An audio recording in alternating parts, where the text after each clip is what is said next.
नमस्कार। आज नेपाल प्रपर्टी सर्भिसेसले यो नयाँ घडेरी लिएर आएको छ। यो बिर्ता बजारबाट पश्चिम गैलाडुवा जाने गोकुल जोशी मार्ग भन्छ यसलाई है। यो मार्ग ठ्याक्कै यो पूर्व देखिएको ठाउँ भनेको यता बिर्ता बजार है। यता भनेको चाहिँ तपाईको गैलाडुवा निस्किने पर बेलडाङ्गी स्कुल दक्षिण हुँदै हुँदै गैलाडुवा वडा कार्यालय स्कुल हुँदै यो चम्पापुरसम्म निस्किने बाटो, जसको चाहिँ बाटोमा बिरिङको पुल बन्दैछ। हो यो त्यही बाटो हो, मेन ठुलो बाटो। अब हामी बिर्ता बजारबाट आउँदै गर्दाखेरि ठ्याक्कै गैलाडुवा जाने बाटो आउँदै गर्दाखेरि भनेको हामी यो पोइन्टमा आइपुग्छौँ।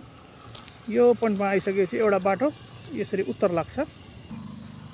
अब बिर्ता बजारबाट यो बाटो आउँदै आउँदै कालोपत्रे आएर हामी लगभग 700 मिटर अगाडि आइपुगेपछि हामी दाहिनातर्फ लाग्दा ठ्याक्कै यो प्लम गरेको 16 फुट चौडा गरेको बाटोमा आइपुग्यौँ।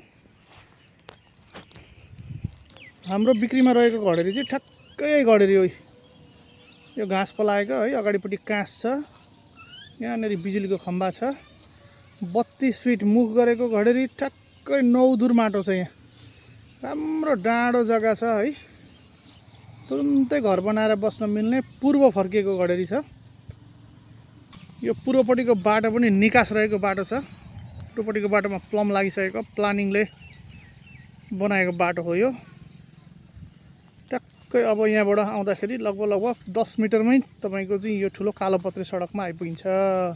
अब यहाँबाट दाहिनातर्फ लाग्यो भने गैलाडुवा, यता बायाँतर्फ लागेको खण्डमा चाहिँ यो चाहिँ बिर्ता बजार।